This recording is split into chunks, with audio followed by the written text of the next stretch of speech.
Hi everybody, Lisa from Paint and Create. Today I'm going to show you how I painted this beautiful vintage table. This is how it started out. I had found it at a garage sale for $10. I had a few broken legs. So the first thing I did was sand those areas down, glue them, clamp them, let them sit, sand them off, and then Bondo any gaps and then resand. Also, there was some veneer that needed fixing. I glued and also bonded that. And here's all the Bondo sanded smooth. I gave all three pieces a good coat of black bonding paint. At this point, I didn't even have a solid plan for the piece, so I actually asked my best friend Mindy if she would like it for her cabin, and she said yes. And I asked her what kind of finish she wanted, and she said, just surprise me. I know she has a lot of light blue accents in her cabin, so I decided to do something with light blue. Here's the finished product, and here's how I did it. So the step's going to look a little crazy to you guys. I have the top of the table painted with a dark brown, pure acrylic base paint. And as you saw, I first painted it black, and now I decided dark brown would be a little softer, so it has two coats of paint to seal it, and that's going to actually help a couple of the different steps work better because it's sealed properly. So what I have here is, I'm not going to mention the brand because I don't want to be too brand specific, but it's your typical mineral paint. And I'm going to add a thickener. A lot of different brands sell thickeners. You can find them on Amazon, or I think Val Paint has a thickener. Liquid thickeners work better. So I just poured a little bit on and you stir it in, and it's kind of like magic, and it almost makes it like a kind of like a plaster. So I first learned this technique using a plaster. So everything I'm doing to this table is using products I have laying around. So if I didn't have this, I would have plenty of Venetian plaster laying around. And even if you only have white, you could just tint it with some universal colorant. I decided to use this kind of earthy cocoa color. And it's going to look kind of crazy, but it's going to become kind of buried under different layers. So the thickener is doing its job right now. Just kind of mix it up, and it's okay if you have some lumps. Just want it thick enough that it's going to dry kind of standing up with some peaks. I'm going to grab a brush.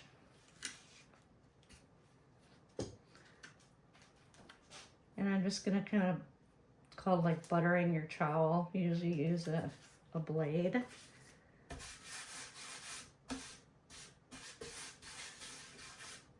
Okay, and I'm just going to start randomly popping it on.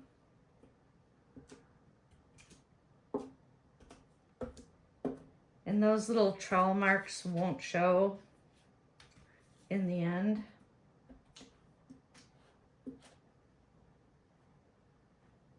Get a little brush hair, you don't want that.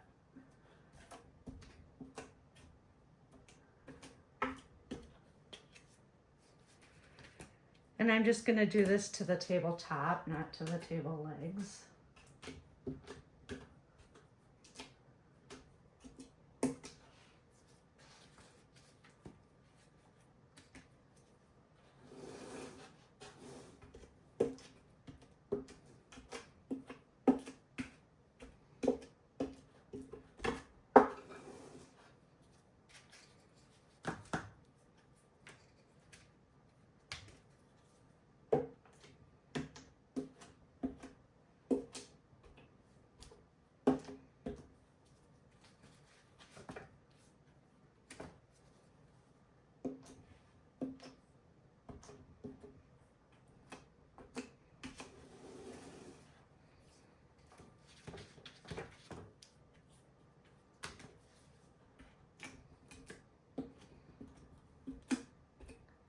know, right now you're thinking I'm absolutely crazy, but trust me, this is gonna be one of the coolest things that you've seen once it's done.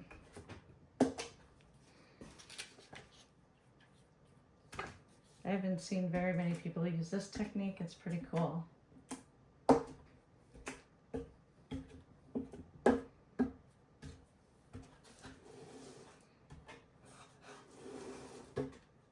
I just have the tabletop sitting on some so I can spin it, make it easier. Round things are kind of hard to work on because, you know, if you're doing a directional finish, you don't know which way to, you know, if you should do it straight out from the drawer or do it vertical. It gets a little confusing, so I'm going with random.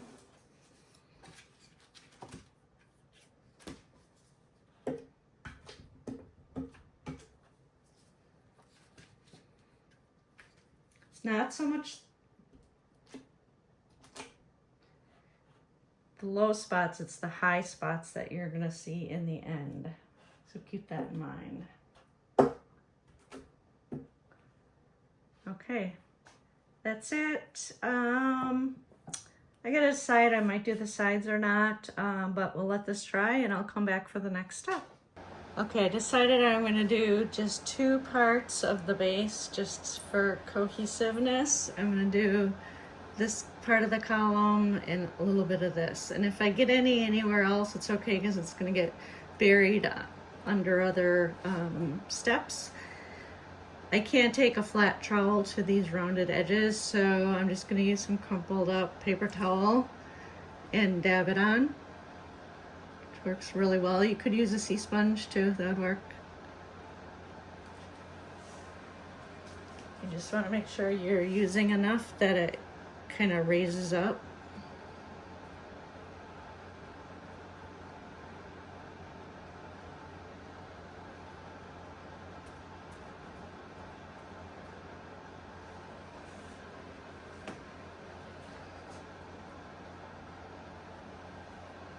Okay, I'll come back in a minute. Okay, it's been about 15 minutes. I do have a fan on the piece and you can see as it's drying, it's starting to dry lighter. So once it's all a light uniform color, that's a good indication when it's dry enough to go to the next step. But you know, you can see the peaks, that's what you want. And you want varied peaks, bigger peaks, and some little peaks. So that's why you add that thickener, because you want to be able to hold those shapes.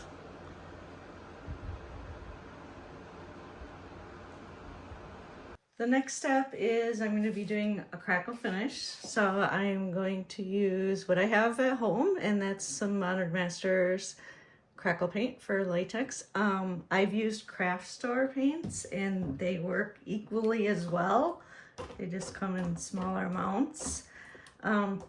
The trick to pretty much any crackle is to put it on evenly without going over the same spot twice.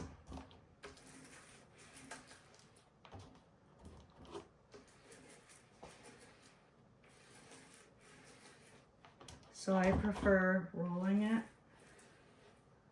So that's all there is to it. You can actually roll the edge.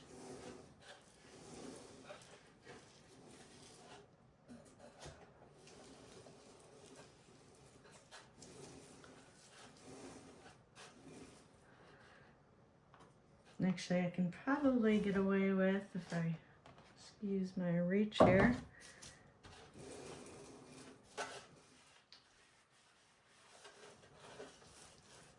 just roll the edge too.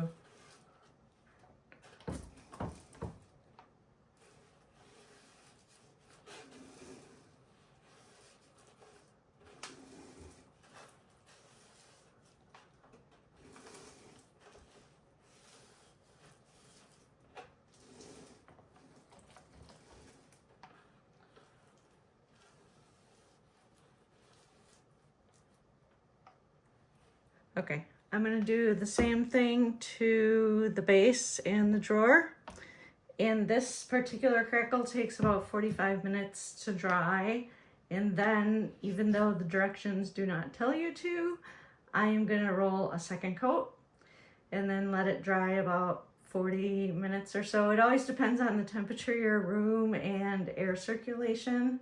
You want it dry, and it can be a little tacky before you put your next paint layer on. I did make the mistake one time trying to do it when it was too chilly in my basement. It's got to be at least 60 degrees, and I think the closest to like over 70, the better. So I'll do all those other pieces, then I'll do the second coat, and we'll be back for the next paint layer. I just want to talk about Crackle a little bit more. Earlier I said that they all work equally as well. But on that note, I'll say they don't all work equally. So whatever you're going to use, you want to make sure you do a test. On the top pieces, I used a brush and I went along the grain of the wood, so then you get more of a linear crackle. That's why on this piece I'm using a roller, because you'll get a more random crackle. Also, the size of the crackle can be affected by many things. That's why I rolled 2 layers on, because I went in the other direction. I kept it very thin, but made sure I covered the piece in both directions. And then what's most important is the next paint you put on. How thick you put it on is how thick your cracks will be.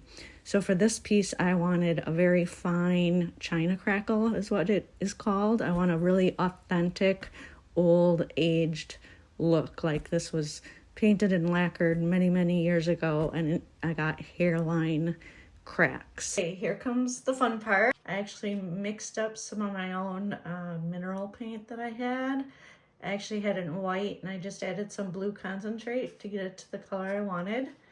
The trick with crackling is, and this is kind of the reason I used the roller to put on the clear crackle, is if you use a brush, you're going to get a more linear look, which is great if you're doing like antiqued wood boards and you want kind of a wood green. It gives a real linear look. But for more of a finer furniture finish, I like a more random look. So there's really 2 ways to get that look, and that's either by spraying, which I could do at my shop, but I'm doing this at home, or stippling it on. And I found the fastest, easiest way, because with your second paint, you do not want to go over it. You want to hit that spot one time and move on, otherwise you're going to mess up your crackle. So the best way I found is to use lamb's wool.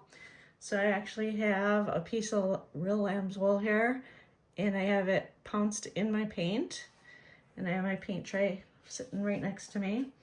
So I'm going to show you how I do this on the top. When I'm done, I'm going to stop the filming and I'll quick stipple on the edge. I'll probably just use like a chip brush. You could use any brush that holds a lot of paint, and just because you want to keep it random. I don't want to brush and get linear cracking here.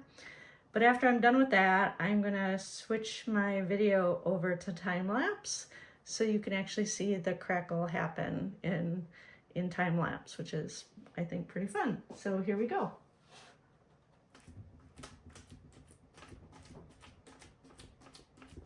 And I'm okay with not 100% coverage, because I want some of the interest of the base color to show. And I'm also going to be sanding some back to show those peaks that we created earlier.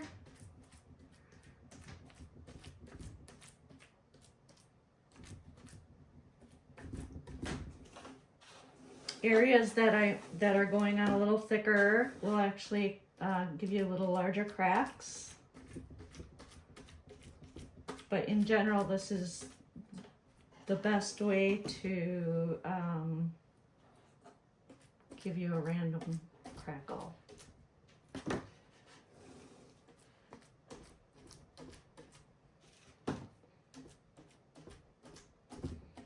Lamb's wool, a lot of old school painters use lamb's wool rollers to roll on a wall because they are so absorbent and they don't leave any fuzz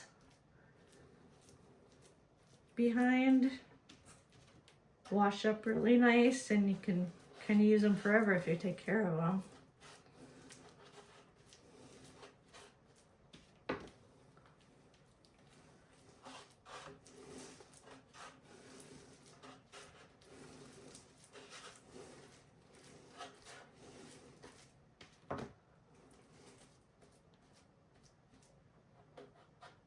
Okay, so I'm going to stop the film. I'm going to quick do the edges, and then I'll put it in time lapse. Changed my mind. I'm actually going to just show you a few inches of how I stipple it on. So it'll give you a much more random look than brushing. So I won't bore you to death and show you the whole thing. I'll be back.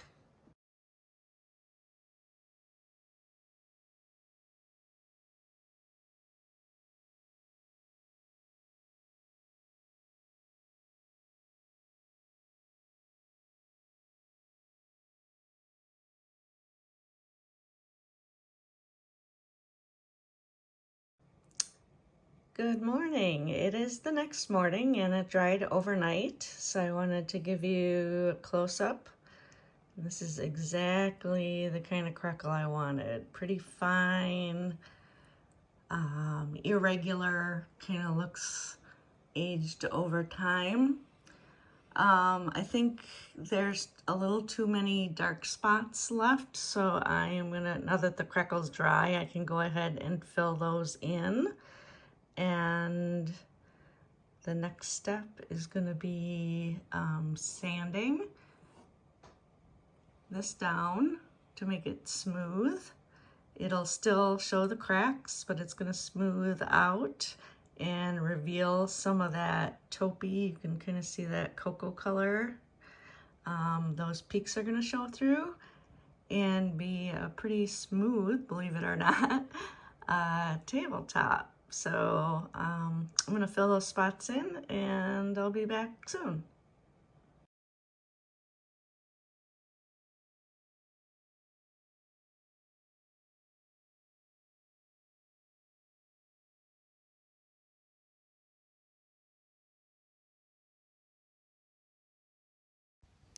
And here's a photo of after I filled in some of those darker spots and how it looks at this point.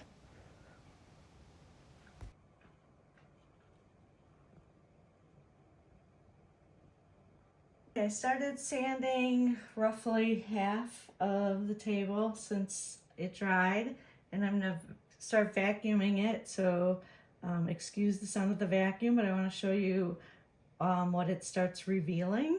And it's just a play as you go, so I'll vacuum and I'll be able to see more of the finish and where I need to sand more or add more, and there will be more steps, but I want to show you how this smooths it out and reveals that cocoa colored textured layer and the crackle.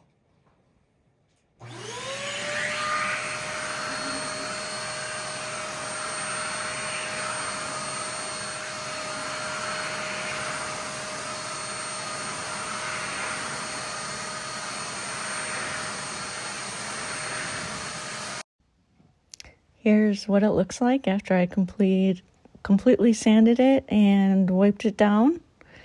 You can see all those neat taupey colored peaks. They almost look like cracks also, as well as cracks in the light blue paint that are super fine, and they're actually going to be even more enhanced when I put the next layer on. I'm already loving it, and I know the next step is just gonna pull it all together.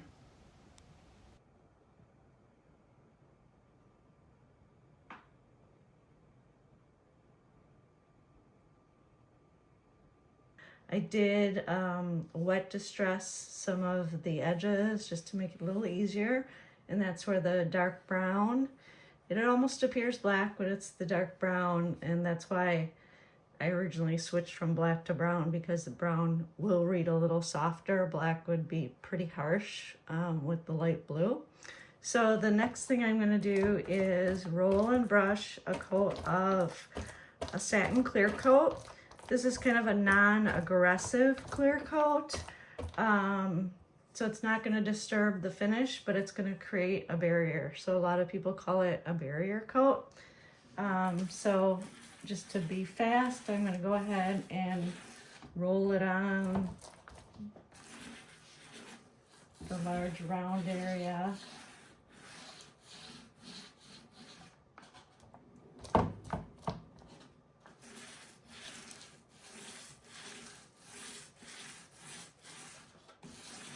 This could be sprayed on too. I just am too lazy to go to my shop to spray it, and this will suffice.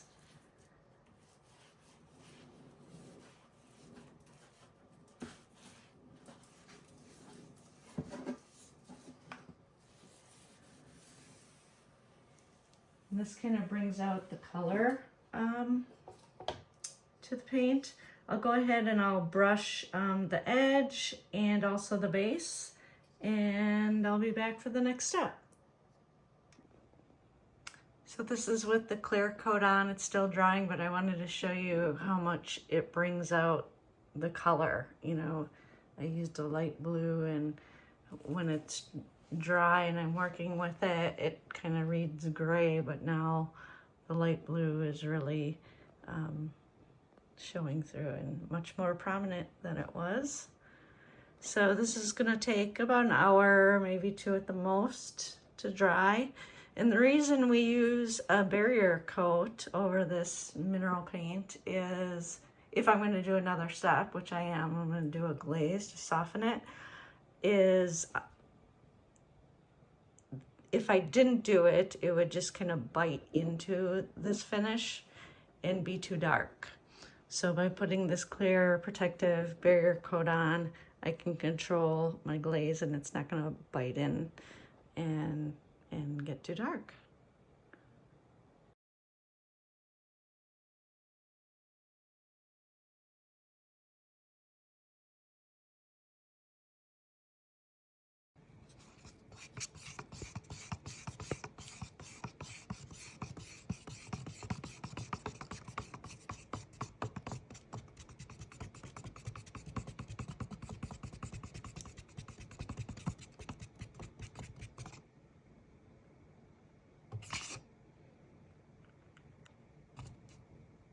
Okay, I've mixed up my toning glaze. You saw it was a dark gray, and I thinned it down, so it's going to be somewhat translucent. I usually just put it on with a chip brush, and then I use cheesecloth to wipe it back. I prefer making my own stains because I can control the translucency. I can add a little bit of luminescence with a little metallic. I can create any color I want. So with just a few products on hand, I can always make my own stains. And I'm going to show you how it's going to tone down this table and kind of bring it all together. I just dip my brush in.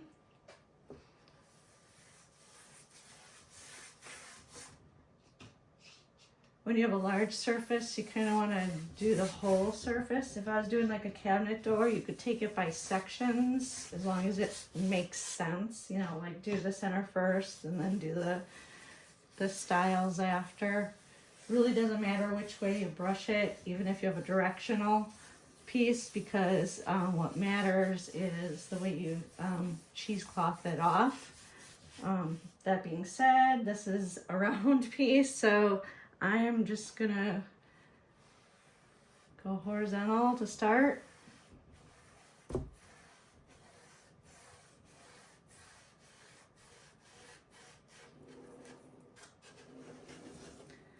Now this is a stain, not a glaze, so I don't have as much open time as a glaze would allow.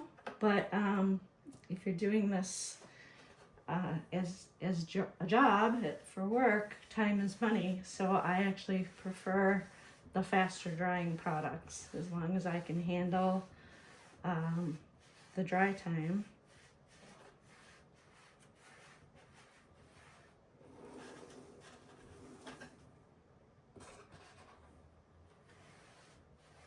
And you just want to keep your pressure consistent, pretty light, but consistent. Because if all of a sudden I press down harder, I'm going to expose more of the base color in one area.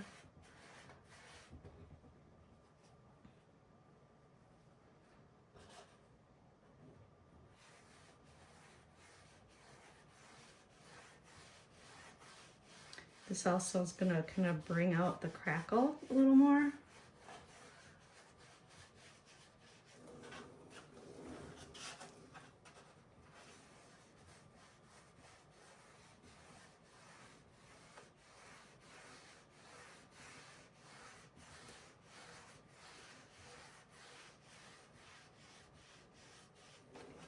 Just going to go the opposite way just to kind of blend in.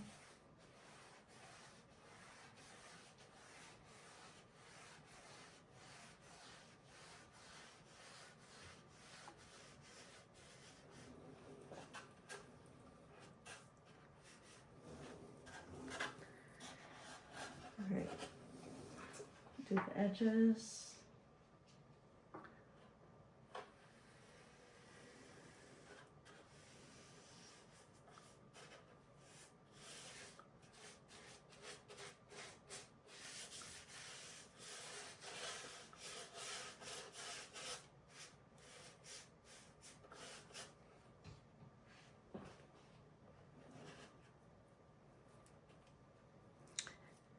So as you're using your cheesecloth, you just kind of unravel it again to get to a clean edge, and you can use it pretty long depending on how much glaze you put on. I keep saying glaze, it's really stain, but I use it as a glazing technique. Just kind of softens the whole finish, brings it all together.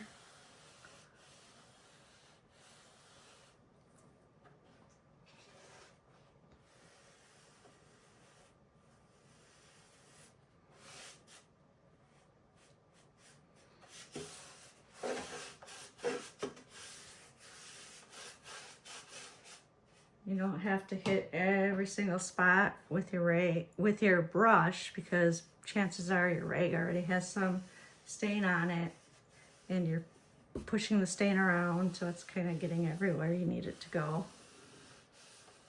Too much is just going to make a mess on your rag, but too little is probably a bigger problem, because too little will dry too fast on you.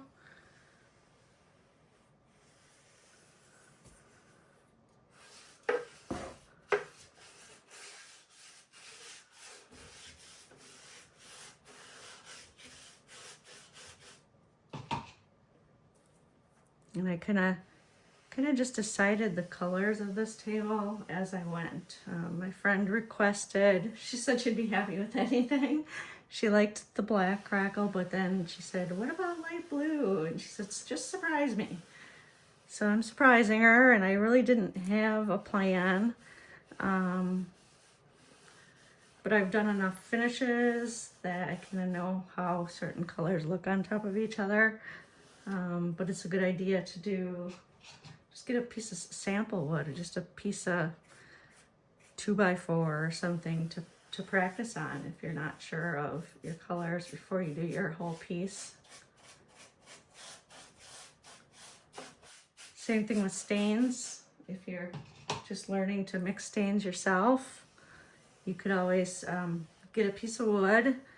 And if you're mixing a bunch, if you have a day where you want to play with it, mix a bunch, write down kind of your formulas, what you're mixing together. This one was kind of a grayish blue stain base, Van Dyke brown stain base, and a little metallic silver colorant. So once I got the color I wanted, then I thin it down.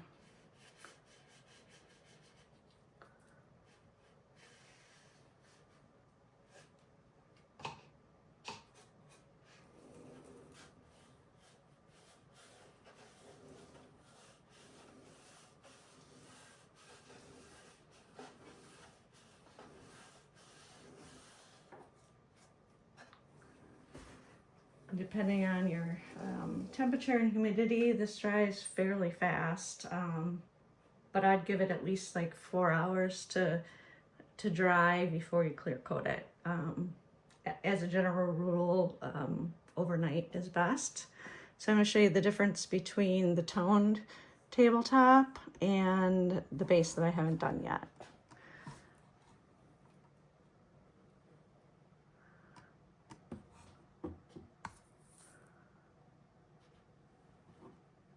Here's it toned.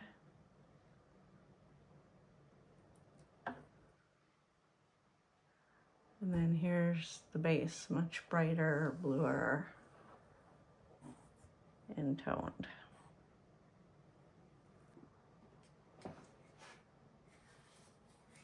I wasn't going to show you the base, but I decided to film some of it. So here's like when I said if you have a piece that you got to kind of handle in sections. Now, if this was glaze, especially like a long open time glaze, you could probably do the whole piece.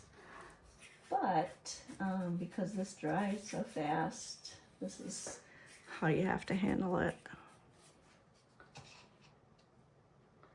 The longer you let it sit on your piece, the more it's going to sink in, it's going to dig in and get darker. If you wipe it off immediately, it's going to be lighter, so there's kind of a happy spot in between.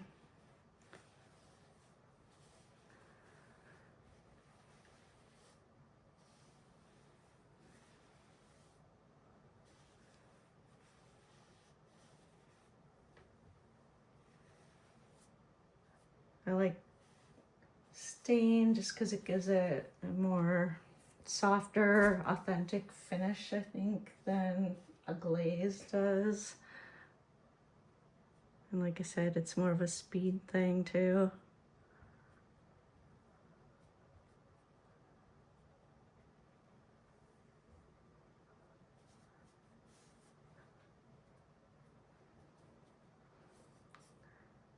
You can kind of reveal a little of the darker spots so they don't get too softened up.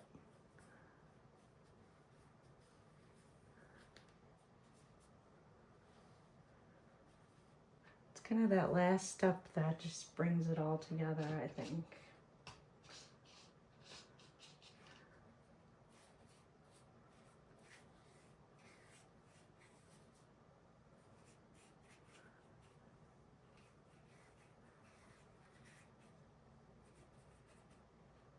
And the sky's the limit with, you know, like what colors you like to use. This would have looked cool with like even a whitewash stain. You can get white stain, thin it down. So it's translucent.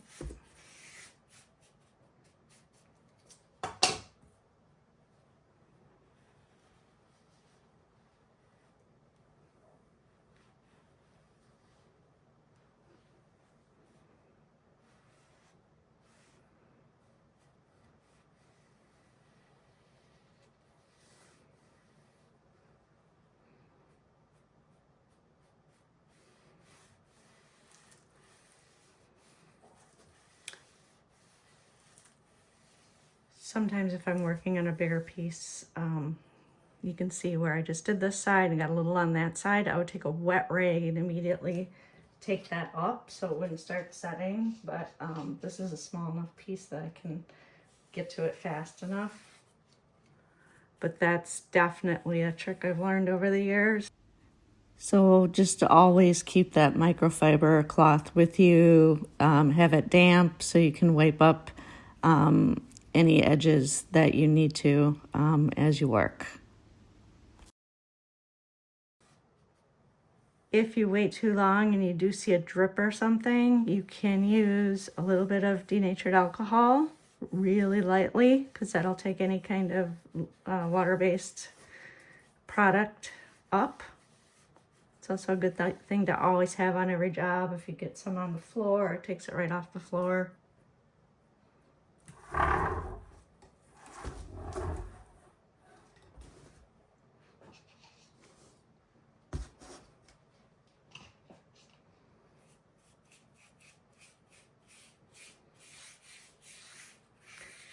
I did the bottoms of the leg first. As a general rule with furniture, you always kind of tip it upside down. Do what you can see upside down first.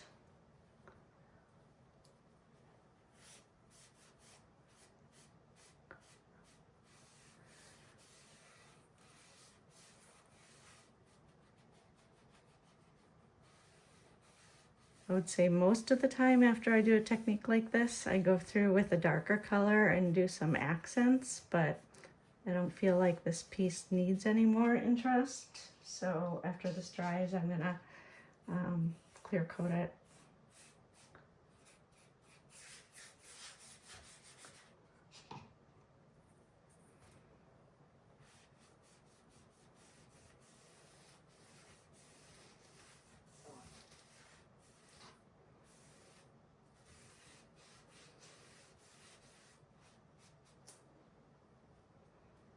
So by wiping gently, you're kind of letting it sink into the recesses from like the crackle and the texture, and then soften the overall color.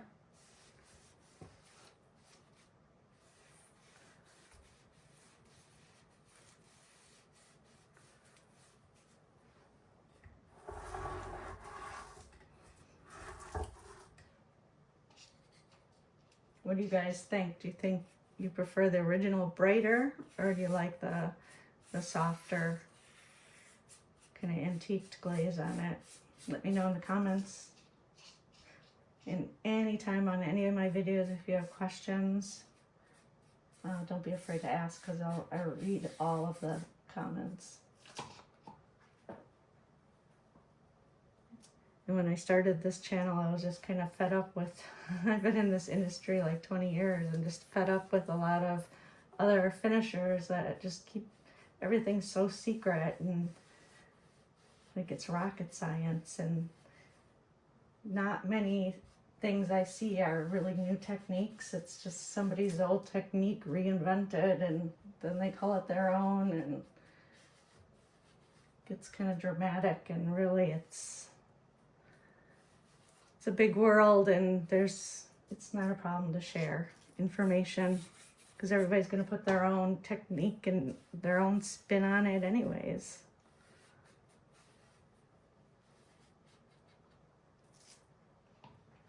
Okay, all I gotta do is just finish up the top,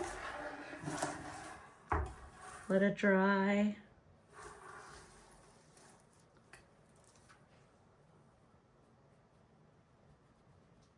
See that crackle in there?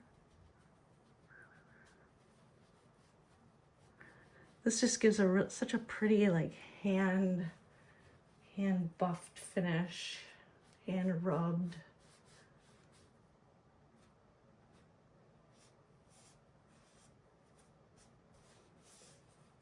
Okay, I'll stop futzing on camera. I'll see you in a bit. Okay, after that dried, I applied 2 coats of this General Finishes high performance top coat in satin. Here's the original brass feet that are vintage, and I used some Brasso cleaner and cleaned them up, not completely, left a little bit of patina on them. And here's the completed table for my friend, and I'm so proud to give it to her. I can't wait to surprise her. I'll pan around a little bit and I'll show a few stills. Enjoy.